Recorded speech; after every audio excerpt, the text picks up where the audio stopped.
dia, bom dia. Feliz Dia das Mães. Hoje é um dia especial. Dia especial requer uma palavra especial. Uma ocasião especial. Então a gente sai hoje de Marcos e não... Vou falar para você que não era o meu objetivo. Até quarta-feira eu estava trabalhando em Marcos. Eu senti realmente impulsionado pelo Espírito de falar, aproveitar a oportunidade de falar sobre o Dia das Mães. Quase todo mundo aqui vai sair daqui, vai almoçar com alguém, vai desejar um feliz Dia das Mães. É bom a gente parar e lembrar o que a Bíblia fala sobre isso, qual que é o papel realmente da mulher. A gente é bombardeado o tempo todo por filosofias, mentiras sobre o papel da mãe. A gente vive numa sociedade que odeia o papel da mãe. Então por que não separar um domingo de manhã, glorificar o Senhor através da pregação e falar um pouco sobre qual que realmente é o papel bíblico da mãe. E essa mensagem é para todos, vai ser para todos. Alguém vai falar, isso aí não é para mim, não, é para todo mundo. Para o marido, ver se ele está realmente incentivando a esposa, a mãe, ser quem ela deve ser. O jovem, buscar essa mulher para casar. As mais novas, buscar essa característica que a Bíblia descreve. Amém? Então é para todo mundo aqui. Eu sei que alguns não vão gostar. Vocês puderem abrir a Bíblia de vocês em Tito, capítulo 2, como sempre. Sei que alguns e-mails vão rolar, o pessoal vai criticar no site, é coisa que sempre acontece, O pessoal fica bravo, indignado. Outros não, outros saem confortados, encorajados, exortados. É assim que acontece quando você prega a palavra de Deus. Atos 17, se olhar lá, é isso que acontece com Paulo. Ele prega a palavra, alguns querem matá-los, outros querem ouvir ele de novo, outros são convertidos. É isso que acontece. Tito capítulo 2, hoje a gente vai estar vendo os versículos de 3 a 5. O título da mensagem hoje é como as mães ou as mulheres devem fazer a salvação atraente. Como as mães devem fazer a salvação atraente. E eu estava procurando umas mensagens na internet, é difícil de achar mensagens sobre os Dias das Mães, pregação sobre o Dia das Mães. Achei alguns títulos, olha só esse daqui. Como o biscoito, compre os sapatos e permita-se relaxar. Essas são as mensagens hoje em dia, da Joyce Meyer. A mulher confiante, daí o subtítulo era assim: o desejo de Deus é que você seja ousada, corajosa, confiante, admirada, elogiada e acima de tudo amada. Esse é o desejo de Deus para você, de acordo com essa pregadora, autora. Tinha um outro, do Mike Murdock, 31 segredos de uma mulher inesquecível. Nada, não achei nada em Tito capítulo 2, em 1 Timóteo capítulo 2, em 1 Pedro capítulo 3, onde o Novo Testamento fala do papel da mulher. Você não acha nada. Você acha só essas mensagens de autoajuda hoje em dia. E a gente vai estar olhando para a palavra, deixar a palavra confrontar, encorajar, exortar. Amém? Eu estava lendo um artigo bem interessante desse cara. Ele é aquela revistinha Reader's Digest, tem uma revistinha. Ele escreveu assim: que não comprar no Dia das Mães, umas coisas bem interessantes. Não compre roupas que envolvam tamanhos específicos. Ele falou: a chance é 1 em cada 7.000 que você vai acertar. Então, se você comprar o tamanho grande, ela vai se ofender. Se comprar tamanho pequeno, ela também vai se ofender. O segundo que ele fala assim: não compre nada que envolva estética ou emagrecimento. Não vai dar certo. Vai comprar aqueles shake de dieta, não compra isso. Ele fala. Esse daqui eu achei melhor. Não compre joias. A joia que sua mãe ou sua esposa quer, você não pode comprar. Você não tem cacife para isso. E a joia que você pode comprar, ela não quer. Então, é verdade. Não gaste muito, pois ela perguntará: como que a gente vai pagar por isso aqui? E não gaste pouco, pois apesar dela não dizer nada, ela vai pensar: será que eu só mereço isso? Brincadeiras à parte, 2 economistas fizeram uma intensiva mesmo pesquisa, estudo nas mulheres. E o que esses 2 economistas da Universidade da Pensilvânia eles fizeram? foi ver a felicidade da mulher nos últimos 35 anos. E o que eles viram é que com todas essas mudanças hoje em dia, né, toda essa liberdade para a mulher, toda essa motivação para a mulher sair, eles viram que nos últimos 35 anos a felicidade das mulheres caiu. Eles falam assim, apesar das mudanças radicais, elas estão mais infelizes do que antes. Ele fala assim, o estudo, vai estar no site, depois se vocês quiserem ver. Dadas essas mudanças de direitos e barganha de poder em direção às mulheres e tirada dos homens nesses últimos 35 anos, mantendo tudo em igualdade, nós deveríamos esperar ver uma mudança de aumento da felicidade das mulheres para com os homens. No entanto, nesse artigo documentamos que o bem-estar das mulheres caiu absolutamente e relativamente quando comparado com os homens. Embora a expansão das oportunidades das mulheres tenha sido extensivamente estudada, o declínio simultâneo no bem-estar delas tem passado despercebido. Além disso, mostramos que essa mudança tem ocorrido na maior parte do mundo industrializado. Em outro site da revista Slate, eles comentando sobre esse estudo, fala assim, na verdade, embora as mulheres tenham historicamente níveis mais elevados de felicidade do que os homens, hoje as mulheres têm relatado níveis de felicidade mais baixos do que os homens, embora a felicidade dos homens também tenha caído, mas não como das mulheres. É de extrema importância que uma sociedade não reprima as mulheres, como era antes. Não podia votar, não podia estudar. Isso é absurdo. Isso não tem nada a ver com o Evangelho. O Evangelho declara a igualdade do homem e da mulher. Os dois foram criados à imagem de Deus. Os dois são salvos pela graça. Os dois são pecadores e carecem da graça de Deus. Então você tem uma igualdade, é bíblico isso. O que aconteceu com o movimento feminista nas décadas de 50 e 60?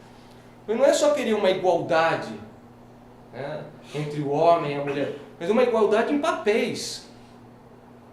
Só que você tem um grande problema, porque Deus deu papéis diferentes para o homem e para a mulher.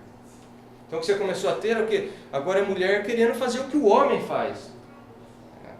Então, ela quer sair para trabalhar e dirigir caminhão, se for possível, trocar pneu e fazer tudo o que ela... Quero fazer, eu tenho que fazer. O homem faz, por que eu não vou fazer? Daí você começa a entender por que a felicidade está caindo. Por quê? Deus teve todo um desígnio, né? Proporcionou tudo perfeito. Daí a hora que a mulher sai fora desse plano, não quero mais esse plano, começa a afetar tudo. Começa a afetar a vida dela e dos outros. Não é à toa que os homens também estão caindo em felicidade. Só que muito além da gente ficar buscando a felicidade, como cristão a gente tem que buscar a glória de Deus. A glória de Deus. E como que a gente faz isso? Obedecendo a palavra de Deus. E eu concordo com o Piper, com o John Piper, quando ele fala que quando a gente está alegre no Senhor, na glória do Senhor, Ele é mais glorificado ainda. E é realmente isso. Quando a gente está satisfeitos no Senhor, quando a gente tem plena satisfação nos mandamentos do Senhor, Ele é mais glorificado. E quando Ele é mais glorificado, nós somos mais alegres, a nossa vida é transformada. Vamos lá para Tito, carta de Tito. Essa é uma das cartas que a gente chama de epístolas pastorais, juntamente com Timóteo e Filemão. São uma das poucas cartas que Paulo direciona a uma pessoa em específico. Ele está direcionando essa a Tito. Você pode ver no versículo 4, ele chama Tito de meu filho, meu verdadeiro filho. Então é para ele que está escrevendo essa carta, mas não é só para ele. No capítulo 3, versículo 15, você vê que essa carta é para toda a igreja, todos vocês. Então ela ia ser lida para toda a igreja. E realmente é um presente maravilhoso de Deus essa carta aqui. É um presente de Deus para a igreja. As epístolas pastorais, 1º, 2º Timóteo, de extrema importância para a saúde da igreja. É isso que a gente vai estar vendo aqui hoje, essa carta de Timóteo aqui. A gente não sabe realmente como que começaram essas igrejas em Creta, que parece que Paulo passou por lá, pregou o Evangelho, estava com Tito, começaram algumas igrejas e o que ele fez foi deixar Tito naquela região. Creta é uma ilha, fica para baixo, sul da Grécia, estuda a Turquia também. Se tiver uma Bíblia de estudo, você olha no mapa para ver onde que fica Creta. E o versículo 5, olha, mostra qual que é o motivo de Paulo ter deixado Tito naquele lugar. A razão de tê-lo deixado em Creta foi para que você pusesse em ordem o que ainda faltava e constituísse presbíteros em cada cidade, como eu o instruí. Organizar a igreja, pôr os pastores em ordem. Então, basicamente, essa carta aqui é para Tito. Tito, isso daqui é que é uma igreja saudável, isso que uma igreja saudável precisa. E ele começa descrevendo os pastores, a liderança da igreja. É assim que ele começa. Você vai ver isso do versículo 5 ou 9. Ele descreve como que deve ser a liderança, o caráter de um líder, de um pastor. Depois ele fala dos perigos dos falsos ensinos, dos falsos pastores. Então ele contrasta, né, o verdadeiro pastor com os falsos pastores. Depois do capítulo 2, se você olhar aí na sua Bíblia, você tem um título, Instruções para vários grupos. É como que a sã doutrina vai ter praticidade na vida da igreja. É como que ela vai ser aplicada na vida da igreja. É bem interessante a hora que você vê o capítulo 1 ali, começando no versículo 1. Paulo, servo de Deus e apóstolo de Jesus Cristo, para levar os eleitos de Deus à fé e ao conhecimento da verdade que conduz à piedade. Conhecimento da verdade que vai fazer o quê? Levar à piedade. Frank Thielman, ele tem uma teologia sistemática e o título que ele deu para Tito é bem interessante. Ele falou assim, título de Tito: Conhecer a Deus, fazer o bem e fazer a salvação atraente. Exatamente esse versículo 1. Para que você tenha a verdade, quando você tem o conhecimento da verdade, da sã doutrina, você conhece a Deus de forma certa, isso vai afetar o seu estilo de vida, isso tem que afetar o seu estilo de vida. Porque se o seu conhecer a Deus não está afetando o seu estilo de vida, alguma coisa está errada. E a hora que afeta o seu estilo de vida, as outras pessoas veem, isso que faz o Evangelho diferente. É bem interessante esse título. Essa preocupação, ele continua, o Thielman, ele fala assim, essa preocupação para com a relação entre a qualidade do conhecimento de Deus, de uma pessoa, e a qualidade do comportamento, domina o conteúdo da carta. Um ensino enganoso sobre Deus levará inevitavelmente a uma mente corrompida e ações pecaminosas. A sã doutrina que através de Jesus Cristo Deus salva pessoas do comportamento pecaminoso e dá a elas esperança de vida eterna, no entanto, deve levar as pessoas a uma pureza moral e boas ações. Basicamente é isso que Paulo está falando para Tito. Ensina essa doutrina. O pessoal aí, ninguém está ensinando essa doutrina. Tem vários pastores entrando nas igrejas pregando heresias, falsas doutrinas. Você não ensina essa doutrina, porque essa doutrina vai mudar a vida dessas pessoas. E uma das características do falso ensino, da heresia, dá uma olhada no versículo 11, olha o que ele afeta, o falso ensino. É necessário que eles sejam silenciados, pois estão arruinando o quê? Famílias todas, casas todas.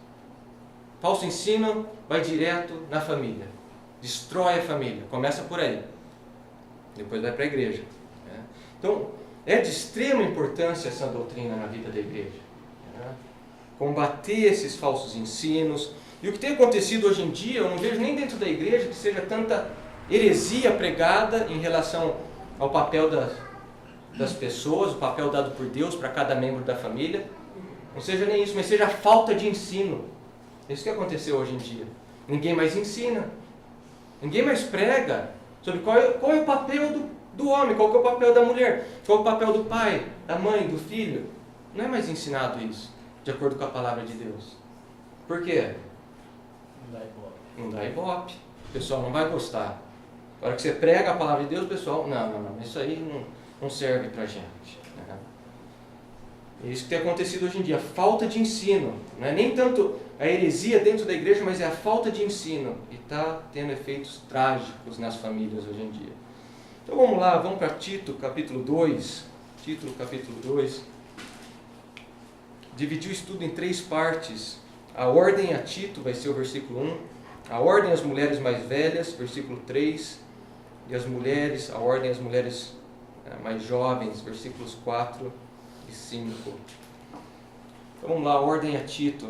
Você, porém, versículo 1, fale o que está de acordo com essa doutrina.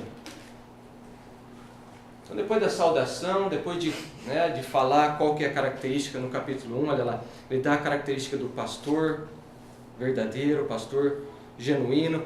Daí a partir do versículo 10 ele dá as características dos falsos pastores, dos falsos pregadores. Daí olha o versículo 1. Você, porém, está contrastando Tito com esses falsos pregadores. Você, porém, fala, ensina o que está de acordo com a sã doutrina.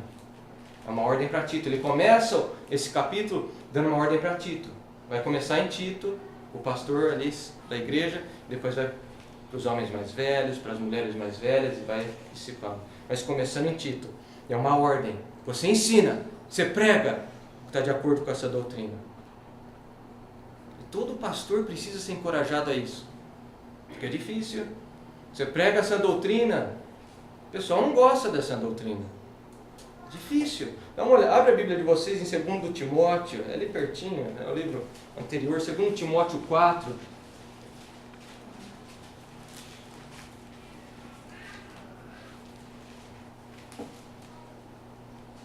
Começando no versículo 1. Então Paulo agora está encorajando outro pastor jovem, Timóteo, a pregar essa doutrina. Olha o que ele fala. Essas são as últimas palavras de Paulo.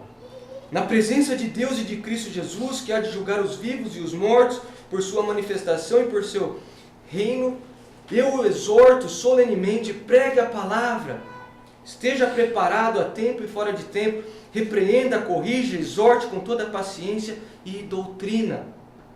Versículo 3, pois virá o tempo em que não suportarão essa doutrina. Pelo contrário, sentindo coceira nos ouvidos, segundo seus próprios desejos, juntarão mestres para si mesmos. Eles se recusarão a dar ouvidos à verdade, voltando-se para mitos. Precisa de encorajamento. Você encorajou Timóteo, agora encoraja Tito. Tito, prega essa doutrina. Sofra o que você vai ser sofrer, mas pregue a sã doutrina. E depois, dos versículos 2 ao 10, é basicamente o que é a sã doutrina para a vida da igreja. Tá? A partir do capítulo 2, a partir do versículo 2 até o 10, como que essa doutrina vai ser aplicada na vida da igreja. Então vamos lá, começando no versículo 3, a gente vai pular os homens hoje, quem sabe no dia dos pais a gente vai para eles. Versículo 3, ordem às mulheres mais velhas. Semelhantemente, ensine as mulheres mais velhas a serem reverentes na sua maneira de viver, não serem caluniadoras nem escravizadas a muito vinho, mas a serem capazes de ensinar o que é bom. Então ele instrui Tito, depois ele instrui os homens mais velhos, olha o versículo 2.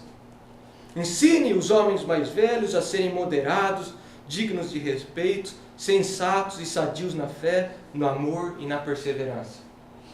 Então, logo em seguida, olha lá, semelhantemente, é assim que Paulo começa o versículo 3, semelhantemente, quer dizer, no mesmo contexto, a gente não está mudando assunto. Estamos ainda nesse... É como se Paulo tivesse... Olha o que ele fala, olha o versículo 2. E Tito está lendo essa carta para toda a igreja. Ensinem os homens mais velhos a serem moderados, dignos de respeito, sensatos, sadios na fé, no amor e na perseverança. Aqui, imagina a esposa já cutucando, falando, presta atenção, é para você isso daí. Amém, Tito, amém. Aí não dá nem tempo para isso acontecer, porque ele já fala, semelhantemente, ensina as mulheres mais velhas. Então não dá nem... Elas já iam, amém, Tito, glória a Deus. Mas não tem tempo, peraí, já vai para o outro já. Ensine as mulheres mais velhas. As mulheres mais velhas aí, são as mulheres que já não dão mais à luz, já não tem mais crianças em casa. Tá? Cobre aí do fim dos 40, 50 até bater as botas. Tá? Então pega o fim dos 50 até o fim, são as mulheres mais velhas aí. E ele fala, ensine as mulheres mais velhas, tá vendo? Sabedoria não vem com idade. Tem gente que acha só porque ficou velho, ficou sábio. Não, conheço um monte de velho tolo. Não teme ao Senhor. Por isso que ele fala, ensine as mulheres. Precisa de ensino. E às vezes vai ser ensinado Pelo neto espiritual, que é Tito, imagina, ele é o mais novinho ali, Timóteo. Eles estão recebendo instrução deles. Ensine as mulheres mais velhas. E agora ele vai dar 4 características para as mulheres mais velhas. Primeiro, a serem reverentes, essa é a NVI, na sua maneira de viver. Almeida coloca assim, sérias no seu viver. Santas, como convém as santas. Um comentário fala assim, a conduta delas deve revelar que elas consideram a vida como algo sagrado em todos os aspectos. Esse é o sentido disso. A palavra aqui é uma palavra grega bem interessante, que era usada para sacerdotisas nos templos. Então o que ele está falando? É que as mulheres mais velhas precisam se comportar como o quê? Sacerdotisas. Mulheres santas. Apocalipse fala isso, que o Senhor agora constituiu um reino de reis e sacerdotes. Pedro fala isso. E é assim que as mulheres mais velhas se precisam comportar. Como sacerdotisas. Em santidade. Santidade no modo de falar, no modo de agir, no modo de se vestir. Então o estilo de vida delas, a hora que as pessoas olham para elas, tem que ver que elas servem ao Senhor. Que elas são realmente sacerdotisas de Deus. Diferença de hoje em dia, né? Hoje o mundo quer mostrar a mulher velha, a mulher mais velha, mais idosa, como sendo irreverente, namorando jovenzinho. Lembra uma propaganda da Havaianas? A coisa mais ridícula que tinha era essa avó com a neta e falando, não estou falando de namoro, não, era o quê? Para ter só relação sexual numa noite. É isso, gente. É isso que o mundo quer. É que as mulheres mais velhas sejam irreverentes. O contrário da Bíblia, seja reverente. Se comporte em santidade. Lucas 2, versículos 36 e 38, fala para a gente sobre Ana. 84 anos essa mulher. E ela ficava no templo, esperando, orando o Messias, falando do Messias. É assim que tem que ser as mulheres mais velhas, falando de Jesus, servindo ao Senhor. Ele parte para a segunda característica das mulheres mais velhas, não serem caluniadoras. E a palavra é pesada que Paulo usa aqui. Ele fala assim, mediabolos, não seja diabólica, não seja como o diabo. Porque o diabo é conhecido por quê? Trazer acusação contra as pessoas.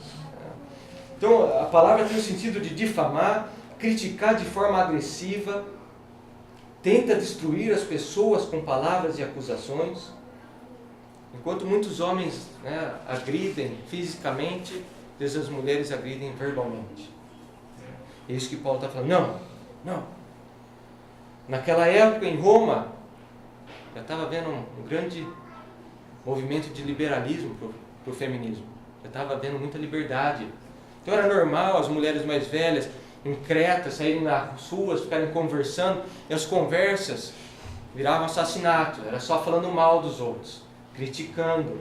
Tanto é que em peças de teatro na Roma Antiga, as mulheres mais velhas eram motivo de zombaria.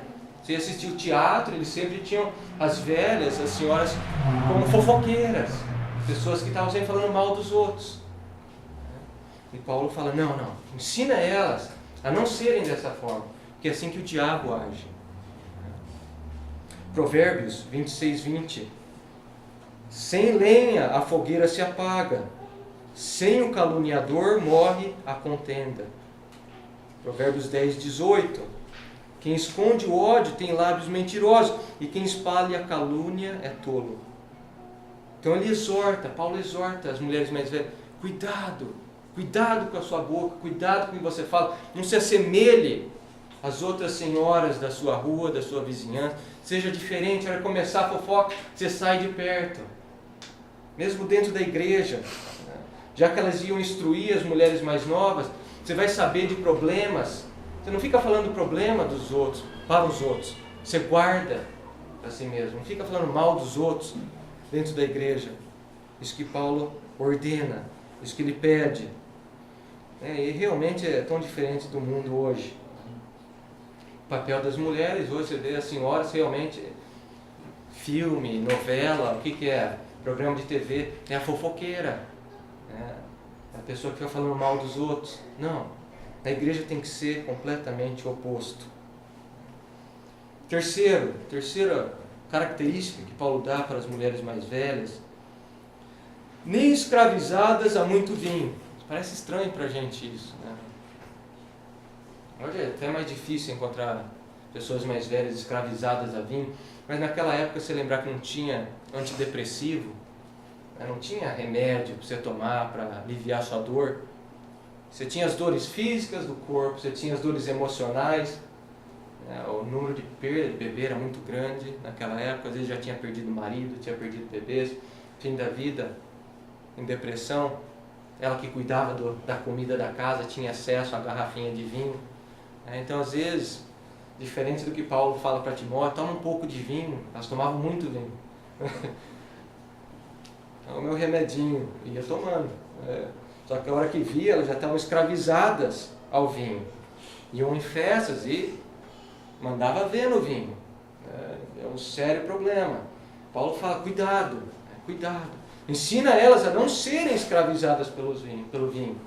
Se aplica hoje para todo vício, tudo que domina a pessoa. Qualquer tipo de vício. TV, às vezes as pessoas estão escravizadas à TV, novela, noticiário. Você vê muita pessoa de idade escravizada a isso. Não consegue ficar sem ver a novela, sem ver um filme, sem ver o noticiário. Vamos sair? Não vou sair, eu tenho que assistir a novela hoje.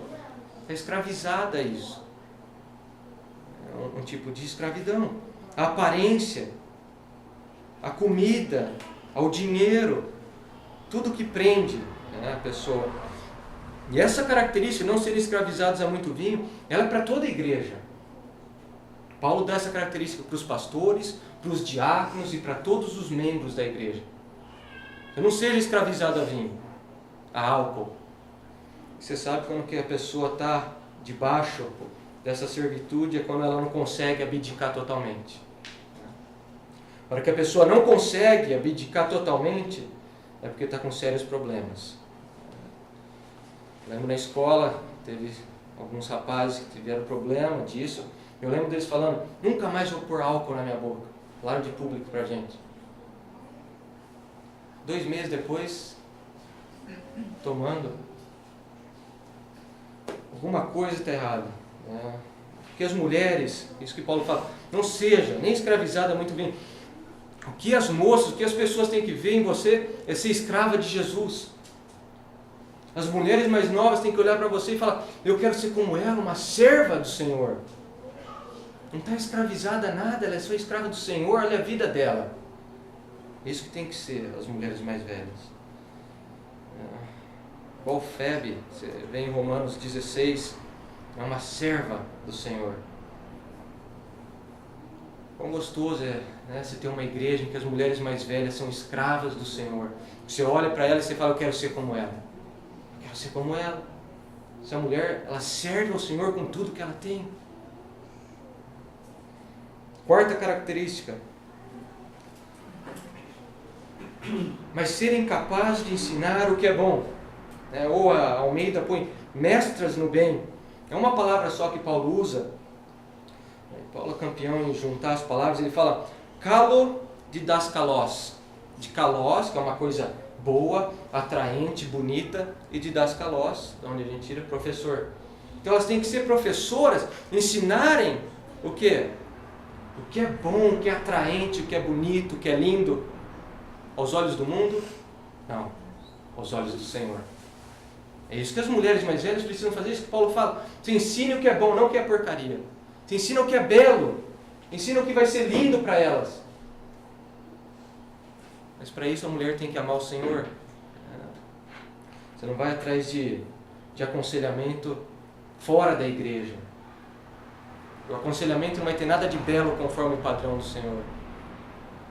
Se já está difícil dentro da igreja, imagina fora da igreja, então. Então é isso que Paulo fala. Não, vocês têm que ensinar as mulheres. Você tem que ensinar as mulheres mais novas o que é lindo, o que é belo, o que é atraente. Você vê as igrejas hoje, o que elas fazem com as pessoas mais velhas? Você vai cuidar do bazar da igreja. Você vai cuidar do chá da tarde. e só as senhoras ali. Não é isso que Paulo fala. Põe elas para ensinar as mais novas. Mistura. Põe elas junto para ensinarem. Ele não está falando aqui de púlpito, né, de um ambiente como o nosso, porque ele já falou em 1 Timóteo 2, em 1 Coríntios 14, que não, isso aí não é o papel da mulher, isso é o papel do homem. Mas ensinar. Chama as moças, sai com ela. Ensina o que é belo, de acordo com o padrão do Senhor. Isso que Paulo vai fazer agora nos versículos de 4 a 5. Ele vai ensinar o que é que elas devem ensinar, o que é bom, o que é bonito, o que é belo, que deve ser ensinado. É isso que a gente vai ver nos versículos 4 e 5. Isso eu quero parar aqui e lembrar as duas âncoras, né, para segurar esses mandamentos de Paulo para as mulheres mais velhas. Tá? Dá uma olhada, começando no versículo 11, dá uma olhada no versículo 11. Porque a graça de Deus se manifestou salvadora a todos nós, a todos os homens. Ela nos ensina a renunciar à impiedade e às paixões mundanas e viver de maneira sensata, justa e piedosa nesta era presente. A graça de Deus. Esse é o primeiro motivo. É a graça de Deus. É por isso que vocês têm que viver assim. E o segundo motivo, olha lá no versículo 5. A fim de que a palavra de Deus não seja difamada. Quem está falando para as mulheres mais velhas? Vocês vão viver dessa forma, não para a sua própria felicidade, não para você satisfazer o seu ego, mas é por causa da graça de Deus e para que o Evangelho seja atraente, para que as pessoas não blasfemem o Evangelho por causa do seu estilo de vida. É isso que Paulo fala. Por isso vocês têm que viver dessa forma. Tão diferente, né, dos livros hoje em dia para as mulheres. Seja o que você quer ser. Faça o que você quer. Não. Lembra da graça de Deus e do Evangelho. Você tem que viver dessa forma, os dois juntos. E agora ele parte, versículos 4 e 5, agora ele vai dar o que é bom. Né? Mas serem capazes de ensinar o que é bom. Serem capazes de ensinar o que é bom. É o versículo 4. Assim poderão orientar as mulheres mais jovens a amarem seus maridos e seus filhos, a serem prudentes e puras, a estarem ocupadas em casa e a serem bondosas e sujeitas aos próprios maridos, a fim de que a palavra de Deus não seja difamada. Presta atenção como o que para Paulo, o que para o padrão de Deus é bom e é belo, é o que o mundo odeia. É o que o mundo rejeita. Lê o versículo 4 e 5. O seu mundo odeia isso daqui. O mundo te chama de idiota se você vive dessa maneira. Amar o seu marido, amar os seus filhos, ser prudente, ser santa, ser pura. Você vê? Esse paradoxo. É loucura, é realmente loucura. Versículo 4, olha lá. Assim, você tem essa conjunção riná, a Almeida põe para quê? É o propósito. Vocês vivem dessa forma para que possam, né, assim vocês poderão orientar as mulheres mais jovens, ou ensinem as mulheres mais novas. Agora as mulheres mais novas aqui são as mulheres que estão na idade que podem dar à luz. Então são desde mais jovens, naquela época casava bem cedo, então você podia pôr aqui desde os 15 anos até os 40 e poucos anos. Tá? Mais ou menos essa faixa etária aqui, as mulheres mais jovens. Então, aquelas de 40 e pouco, beleza, estou dentro dessa. Né? E olha o que ele fala. Assim vocês poderão orientar. Essa palavra aí, ela tem o sentido de encorajar. George Knight, ele tem um comentário maravilhoso nas epístolas pastorais. Ele fala assim, essa palavra é usada aqui com o sentido de encorajar, aconselhar e estimular. Esse é o sentido. Então as mulheres mais velhas devem viver dessa forma para encorajar as mais novas. O sentido dessa palavra aqui é de pegar a mente delas e voltar para o que é belo. Olha, vem cá, isso daqui que você tem que fazer. E como precisa, como que as mulheres mais jovens precisam ser encorajadas nisso. você pensar, né, em Creta, vamos se pôr naquela igreja, naquele local ali. Estava tendo mudanças radicais em toda a sociedade. A mulherada estava experimentando um novo nível de liberdade, né, podia fazer o que bem queria, tinha bem mais liberdade que durante o Império Grego. Isso a gente pode ver de relatos de historiadores, de como as mulheres já estavam, né, tendo maior liberdade. E é isso que Paulo fala para Tito. Ensina as mulheres mais velhas a pegarem a mente das mais novas e encorajarem no que é belo. Não no que a sociedade está colocando o que deve ser feito. As mulheres mais jovens, né, necessitavam desse encorajamento na igreja. Não só na igreja em Creta, acho que em todo lugar. A mulher mais jovem precisa de encorajamento. Né? Precisa de encorajamento. Eu pensar, né, eu vejo pelo nosso caso, né, realmente a mulher, aquela que nasceu do Espírito Santo, que serve ao Senhor, a hora que ela sai com outras mulheres que são incrédulas, ela se sente um peixe fora d'água. Eu não gasto milhares de reais numa festinha para o meu bebê. Eu não gasto milhares nisso. Eu não faço isso. Você começa a se sentir louca. Mas peraí, será que eu estou fazendo certo? Por isso que elas precisam de encorajamento. Precisa de encorajamento. Estímulo. Né? As pessoas mais velhas, não. Tira o olho da lá. Põe aqui na palavra. É isso que você tem que fazer. Continua. Realmente é loucura para o mundo. Mas continua. Persevere. Com todo o ataque, né, que o mundo tem colocado sobre as mulheres, as mais jovens realmente necessitam do encorajamento das mais velhas. Precisa. E a gente vê o trabalho pastoral das mulheres mais velhas. Porque tem coisa, gente, tem situação que homem nenhum consegue entrar e lidar. Tá? Pastor nenhum. O cara pode ter 80 anos de ministério, pode ter 120 anos de ministério, ele não vai conseguir lidar com isso. Vão ser outras mulheres que vão conseguir lidar com certas situações. Um comentário fala assim: o treinamento das mulheres mais novas é uma tarefa não para Tito, mas para as mulheres mais velhas, qualificadas pelo seu caráter. A igreja precisa dessas mães, dessas vozes espirituais, fazer o trabalho pastoral. Não é para ficar em casa assistindo TV, não é para ir para a igreja só cuidar do bazar, não, é para ensinar, para fazer o trabalho pastoral, para cuidar das mais jovens. E nem esposa do pastor, porque às vezes as pessoas só querem esposa do pastor. Você não acha isso na Bíblia. Tá? Se você é mais velha, você vê um problema, você vai.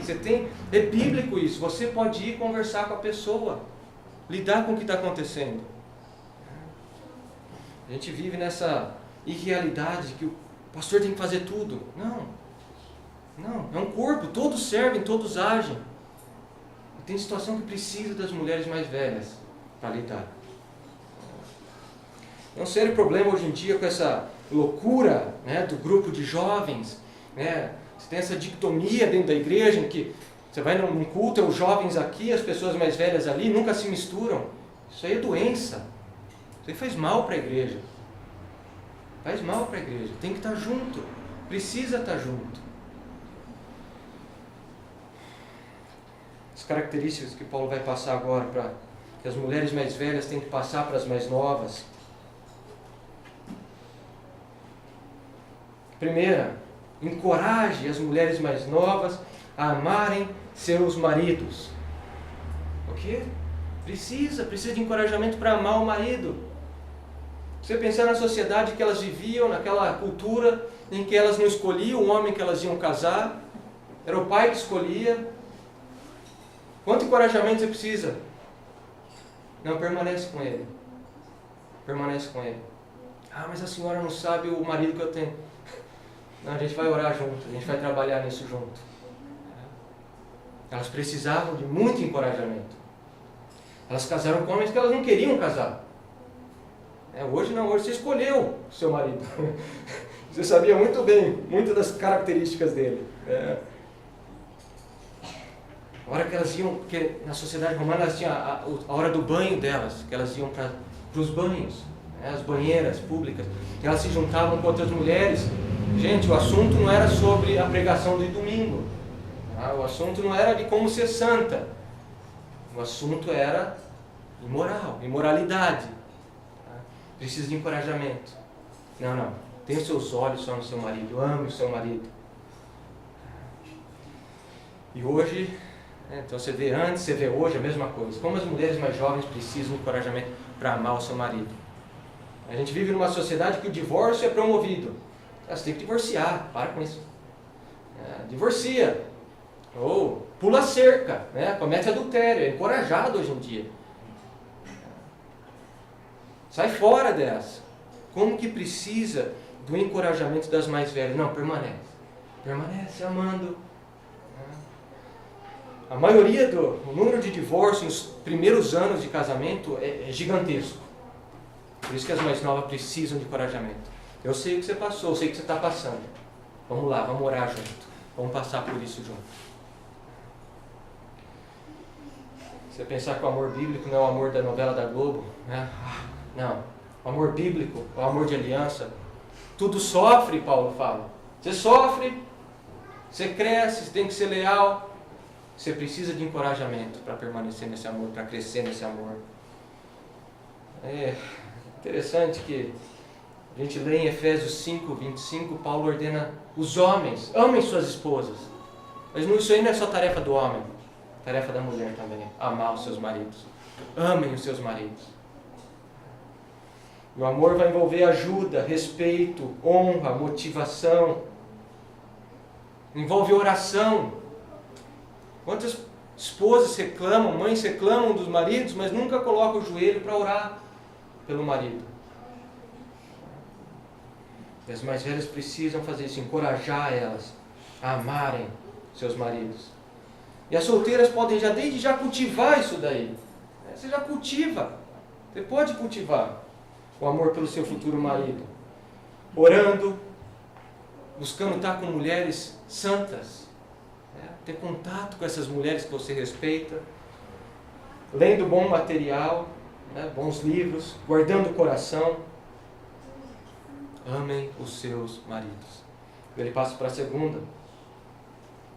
Assim poderão encorajar as mulheres mais jovens a amarem os seus maridos e quem? Seus filhos. Porque realmente precisa de encorajamento para amar o filho. Sociedade que elas viviam, é isso que eu vou fazer, esse ping-pong. Sociedade que elas viviam, chegou um tempo na época em Roma que as mulheres tinham um filho, sabe o que elas faziam com o filho? Elas contratavam uma mulher para amamentar o bebê. Por quê?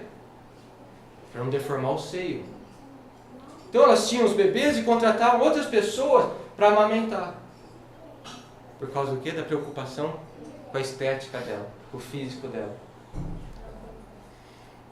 O filho passou a ser um empecilho tão grande na sociedade romana que César Augusto ele passou um decreto penalizando aqueles que não se casaram e não tinham filhos. Foi passado um decreto. Porque ele começou a olhar antes e falar, o que está acontecendo hoje? As pessoas não se casam, não têm mais filhos. Parece com o que está acontecendo hoje.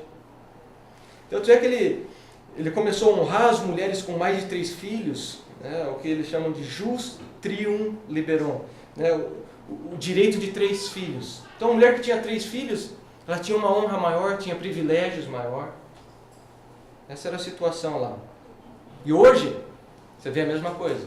As mulheres abandonam os filhos para quê? Para continuar o estudo, para continuar a carreira, por causa do corpo, sei lá o quê. É semelhante, bem semelhante ao que acontecia aqui. Então eu preciso do encorajamento. Não, ama o seu filho. Ama os seus filhos. São preciosidades, são dons do Senhor para você. Você precisa amá-los. E precisa das mulheres mais velhas encorajando isso. Ama eles, ama seus filhos. É isso que Paulo fala em 1 Timóteo 2,15, que ele fala que as mulheres vão ser salvas, dando a luz, permanecendo na fé, na santidade. É o que? Cumprindo o papel que Deus ordenou para elas. É isso que a sociedade odeia hoje. A sociedade A sociedade rejeita isso de todo o tempo. Você tem um exemplo bem prático de uma mãe que ama o filho na Bíblia, a mãe de Timóteo. 2 Timóteo 3,15. Paulo fala, você cresceu sendo ensinado, sendo nutrido na palavra de Deus. Cuide da saúde espiritual dos seus filhos. Demonstre amor. E o amor gasta tempo. Né? Você não ama os seus filhos com 1 hora por dia. Não.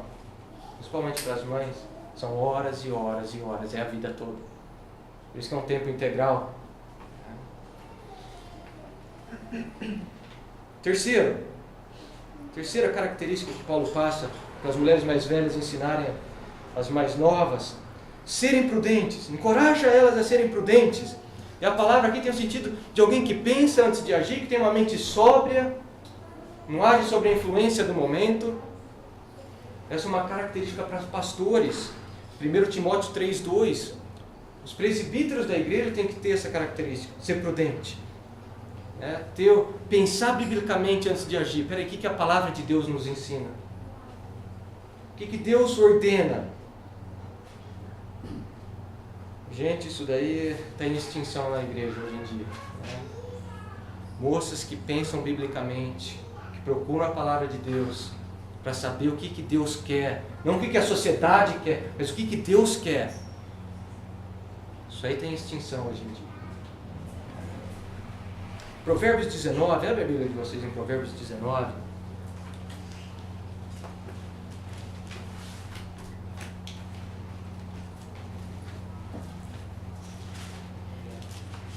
Versículo 14.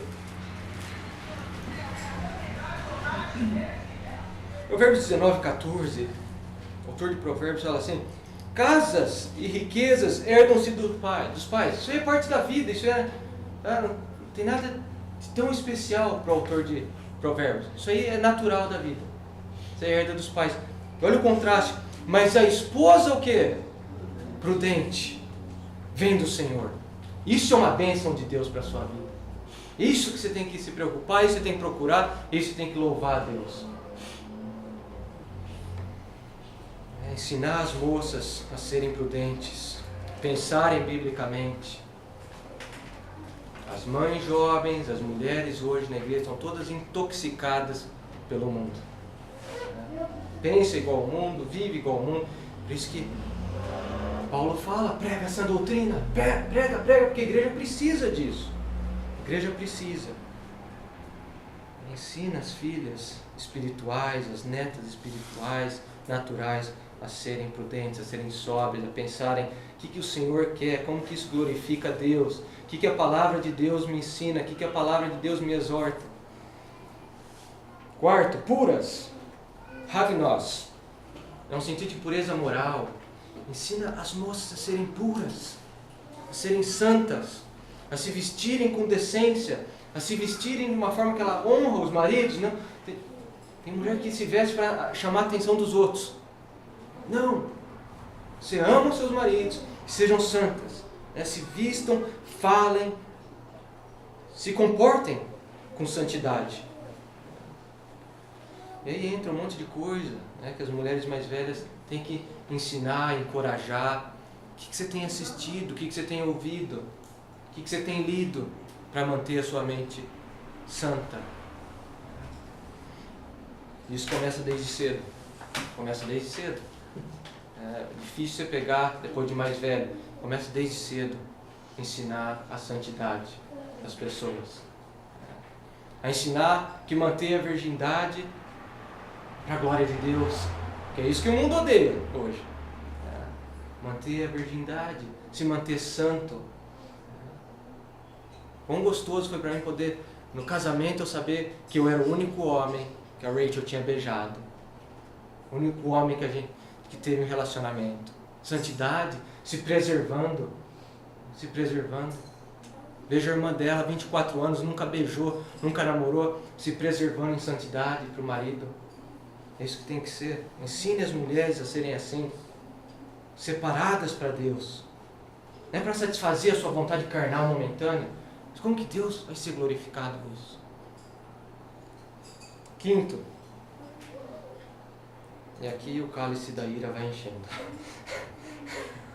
É estarem ocupadas em casa.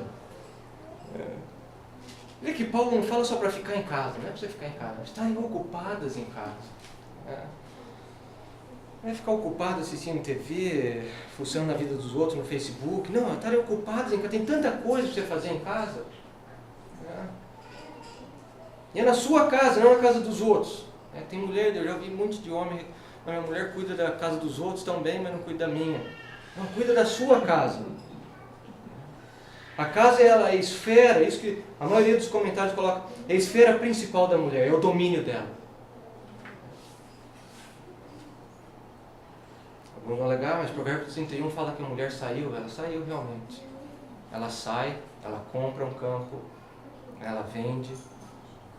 Isso mostra a confiança que o marido tinha nela. Mas se olhar Provérbios 31, você vai ver que a prioridade dela é o lar. E ler Provérbios 31, você vai ver que a prioridade dela é a casa dela.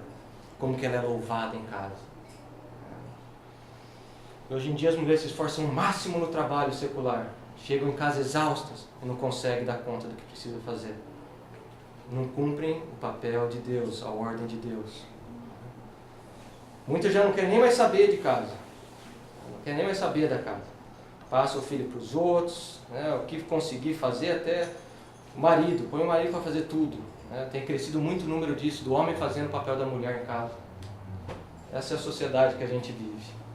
Vou falar para você que isso já acontecia em Creta, já estava acontecendo no Império Romano. Tácito, um historiador romano, olha o que ele fala, quando ele lembra dos tempos antigos, olha que interessante isso. É por isso que Paulo exorta. Toda criança, Tácito, esse historiador romano, lembrando do tempo antigo, ele fala assim, toda criança nascida de uma mãe respeitável era criada no quarto de uma... Desculpa, toda criança nascida de uma mãe respeitável não era criada no quarto de uma mulher contratada, mas no colo de sua mãe. Uma mãe não conhecia honra e louvor maior do que cuidar da casa e se doar para os filhos. Com piedade e modéstia, ela regulava não só as tarefas que lhe era devida, cuidava dos estudos dos meninos, das recreações e jogos. E ele continua, Tácito, esse historiador romano, só para você ver o que já estava acontecendo naquela época. Ele continua, ele começa a contrastar com a época, ele fala assim, nossos filhos hoje são entregues no nascimento por uma serva grega boba. Então já passava para as escravas gregas. Os próprios pais não fazem esforço nenhum para treinar seus pequeninos na piedade e no domínio próprio. Eles crescem em um ambiente de frouxidão. Eles perdem todo o senso de vergonha e todo o respeito por eles mesmos e pelos outros. Então isso aí já está acontecendo desde lá. E você vê hoje a mesma coisa. Não quer mais o lar. Não, eu não quero mais isso. Por isso que isso aí, gente, alguns vão falar, mas isso é para aquela época. Não é não. Porque naquela época estava acontecendo o que acontece hoje. E Paulo ordena. A esfera delas é o lar. É o lar. É por isso que você não vê mensagem mais pregada sobre isso. As pessoas não querem ouvir isso. A maioria da alegação é a situação financeira. A situação financeira. Vários estudos foram feitos. Eles mostram que o lucro seu trabalhando fora de casa é quase nada. É quase nada. Eles têm que gastar com babás, têm que gastar com empregados, têm que gastar com mais combustível, com mais lanchinho, não sei mais o que. Quase nada. Uma mulher falou assim, a desculpa mais popular usada pelas mulheres, e ela pode ser confrontada com essa verdade, ela fala assim, a desculpa mais popular usada pelas mulheres que trabalham fora é a necessidade de dinheiro. Fazendo dinheiro, acreditam que podem prover um tipo de vida melhor às suas famílias e seus filhos com um número maior de oportunidades. Infelizmente, a sociedade tem vagarosa, mas seguramente mudado na valorização de uma mulher, não pelo que ela é, mas por aquilo que ela ganha. Numa primeira observação, parece que o resultado mais importante para uma mulher trabalhar fora de casa é que ela tem mais dinheiro. Teoricamente, teria roupas novas, tapeçaria nova, mobília mais moderna e qualquer coisa a mais que ela queira. sempre constatamos o fato de que mulheres que trabalham fora também têm mais contas para pagar, tal como uma babá, alguém para lavar as roupas, passar as roupas e talvez alguém para limpar a sua casa. Ao juntar mais dinheiro também abre portas para as mulheres fumarem. Isso que eu estava vendo, um estudo sobre o número de câncer de pulmão nas mulheres hoje em dia. Tudo porque elas são pressionadas pela sociedade. Vai para o happy hour, você tem que fumar também, para você ser legal junto com os outros.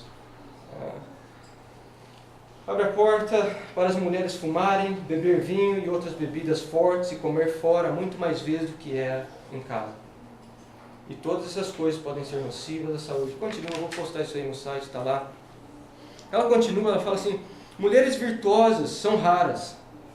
Para ficar em casa e fazer bem o seu trabalho, uma mulher tem de ser virtuosa. Ao contrário de uma secretária, a construtora de um lar deve ser compreensiva 24 horas por dia. Uma dona de casa precisa ser sinceramente amável do alvorecer ao alvorecer, e não das 8 da manhã às 6 da tarde com uma hora de almoço. Uma mulher falando. O mundo odeia isso, que a Bíblia fala. Nós mesmos não gostamos disso. Nós mesmos rejeitamos. Não, mas não é bem assim. A gente quer desculpa. Vivian Gornick, uma escritora feminista, bem liberal, olha o que ela escreveu. Ser uma dona de casa é uma profissão ilegítima. A escolha de servir e ser protegida e planejar, cuidar de um lar, é uma escolha que não deve existir. O papel bíblico não deve existir.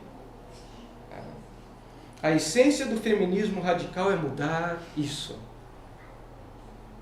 É isso que a sociedade quer. Sai fora, fica fora, esquece seu lar, esquece seu marido, suas prioridades. É interessante que Provérbios 7:11, quando ele descreve a mulher moral, ele fala assim: seus pés nunca o quê? Param em casa. E é assim que a sociedade moderna quer a mulher. Fora de casa. Fora de casa. Sexta característica. A serem bondosas. A serem bondosas. É a tarefa de amar o marido, amar os filhos, cuidar do lar. É estressante. Então ele precisa do encorajamento. Não faz isso só porque ele faz isso. Com graça, sejam graciosas, sejam cheias de bondade. Porque é estressante.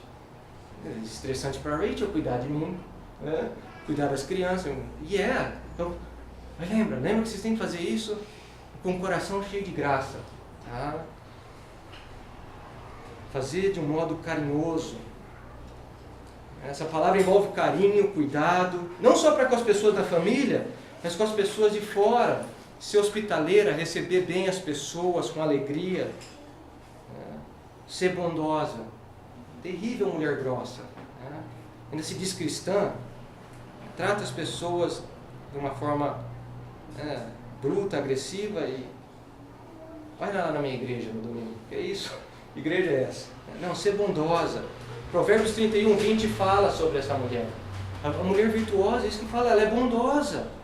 Ela é bondosa. Provérbios 31:20. 7ª característica, e se o cálice da ira de algumas aqui não transbordou, transborda agora. E sujeitas a seus próprios maridos. Sujeitas a seus próprios maridos.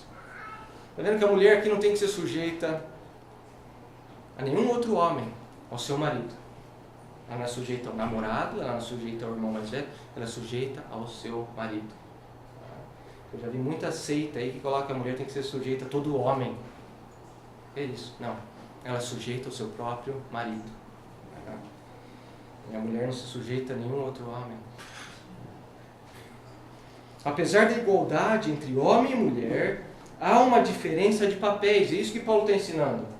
Um comentário fala assim: ao declarar a igualdade espiritual da mulher diante de Deus, Gálatas 3:28, o cristianismo elevou de forma imensurável o status dela.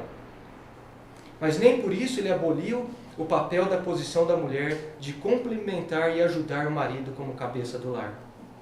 Então, na hora que sujeitar o marido, não está dizendo que ela é inferior, que ela é um ser desprezível. né? Que ela é menos que o homem. Não, mas que Deus é um Deus de ordem e que nessa ordem dele você tem alguém se submetendo ao outro e o outro sendo cabeça. Paulo fala em 1 Coríntios que Deus era a cabeça de Jesus. Então você não tem problema nenhum com isso. Abre a Bíblia de vocês em Efésios 5, a gente dá mais uma olhadinha nisso. A gente já está encerrando aqui.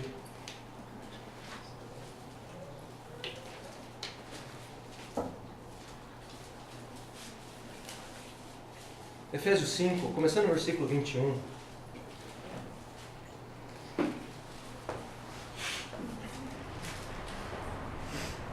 Paulo fala assim: sujeitem-se uns aos outros por temor a Cristo. Mulheres, sujeitem-se aos seus maridos, como ao Senhor. Pois o marido é o cabeça da mulher, como também Cristo é o cabeça da igreja, que é o seu corpo, do qual ele é o Salvador. Assim como a igreja está sujeita a Cristo, também as mulheres estejam tudo sujeitas aos seus maridos. Olha lá, maridos, amem suas mulheres, assim como Cristo amou a igreja e entregou-se a si mesmo por ela. É fácil você falar que tem que se sujeitar. Não. Difícil é você amar a sua esposa como Cristo amou a igreja. Para mim é muito mais difícil isso do que se sujeitar ao marido, porque a gente, homem, vai ser cobrado disso. Como que você liderou sua casa? Como que você foi o cabeça da sua casa? Foi como Cristo amou a igreja? Versículo 26, para santificá-la, tendo purificada pelo lavar da água mediante a palavra, e apresentá-la a si mesmo como igreja gloriosa, sem mancha, nem rugas ou coisa semelhante, mas santa e inculpável. Da mesma forma, os maridos devem amar suas mulheres como seus próprios corpos. Quem ama sua mulher ama a si mesmo, nutrindo, cuidando. Esse é o sentido. Não só fisicamente, é o papel do marido providenciar materialmente, fisicamente, mas espiritualmente. É isso que Paulo fala aqui, no lavar da palavra. Quem ama sua mulher ama-se a si mesmo. Então, a hora que Paulo fala isso, sujeito seus próprios maridos, nisso que ele está falando, tem um papel, tem uma estrutura. Deus ordenou isso e precisa ter para fluir em ordem as coisas. Deus é um Deus de ordem, por isso há papéis e funções estabelecidas. Você pega a sociedade, você tem governantes que cuidam. Vai numa escola, você tem diretores, professores. Você vai na igreja, você tem pastores. No mesmo no lar, você tem uma estrutura para dar ordem. E o motivo para tudo isso, a gente encerra aqui, versículo 5, o motivo para tudo isso. Olha lá, a fim de que vocês satisfaçam todas as suas vontades, assim que vocês sejam igual ao mundo. Não, a fim de que a palavra de Deus não seja difamada. O propósito de todas essas ordens aqui, gente, é para você se sentir melhor. Para você se sentir uma mulher mais confiante em si mesmo. Não. Mas é para a glória de Deus. É para que o Evangelho não seja difamado. Essa é a preocupação de Paulo. Dá uma olhadinha aí no capítulo 2, olha o versículo 8. Use linguagem sadia, contra a qual nada se possa dizer, para aqueles que se opõem a você fiquem envergonhados por não poderem falar mal de você. Olha lá. Cuidado, para eles não poderem falar mal de você, para não falar mal do Evangelho que você serve. Versículo 10. Para que assim, a não roubá-los, mas a mostrarem que são inteiramente dignos de confiança, para que assim tornem atraente em tudo o ensino de Deus, nosso Salvador. Esse é o grande propósito. Vocês vão viver dessa forma, não para se assemelhar ao mundo, para não sofrer, para ser feliz, para ser uma mulher vitoriosa. Não, mas para que o Evangelho não seja difamado, para que o Evangelho seja atraente. Gente, você vê Tácito, historiador romano, pagão, o que ele fala? A sociedade está caótica. As pessoas veem, está caótico o negócio, a situação. As crianças não têm mais respeito, ninguém respeita mais ninguém. Por quê? Por causa dessa destruição que está ocorrendo. A sociedade, a mídia, a cultura nos dizem o tempo todo que a mulher tem que ser o quê? Atraente. A Bíblia nos fala o quê? que elas têm que viver de forma para que o Evangelho seja atraente. Isso é tudo por causa e para a graça de Deus. É isso que a gente viu nos versículos de 11 a 14. Amém? A gente encerra. A mensagem da cruz é realmente loucura. O mundo, é isso que Paulo fala. Esse mundo que está perecendo, é loucura para eles isso.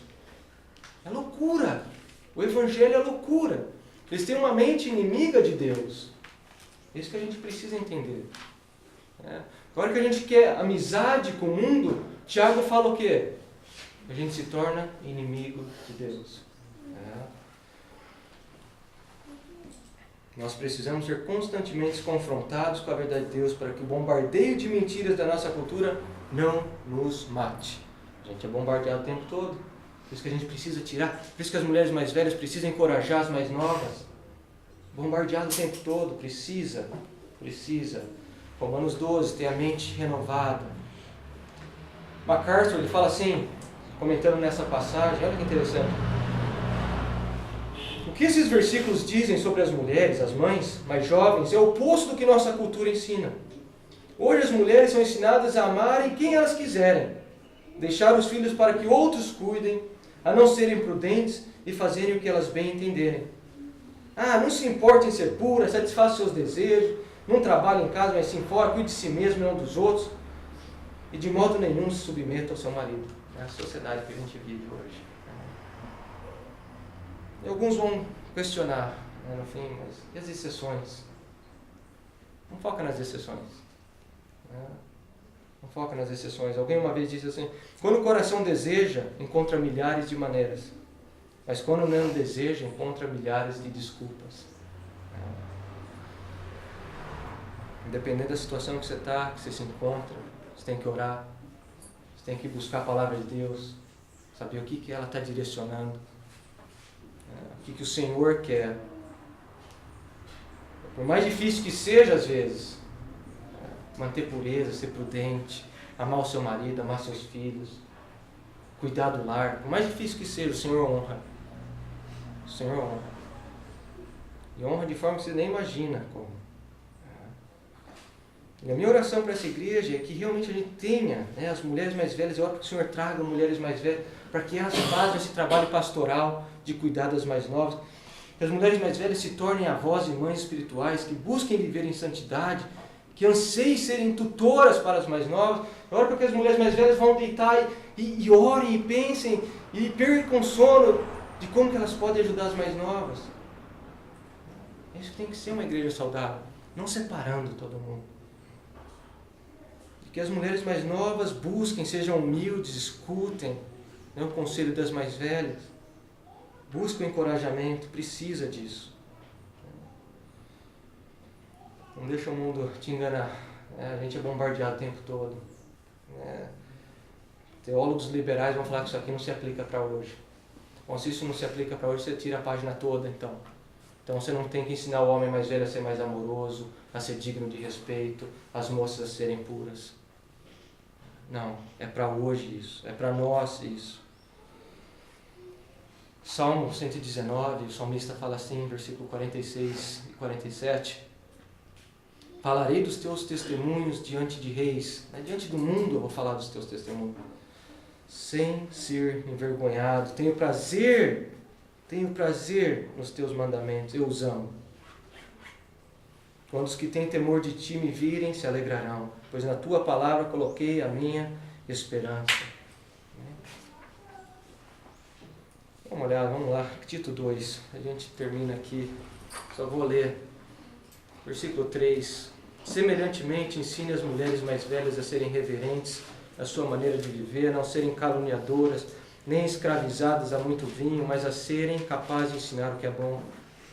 Assim poderão orientar as mulheres mais jovens a amarem seus maridos e seus filhos, a serem prudentes e puras, estarem ocupadas em casa e a serem bondosas e sujeitas a seus maridos, a fim de que a palavra de Deus não seja difamada. Pula para o versículo 11. Porque a graça de Deus se manifestou salvadora a todos os homens.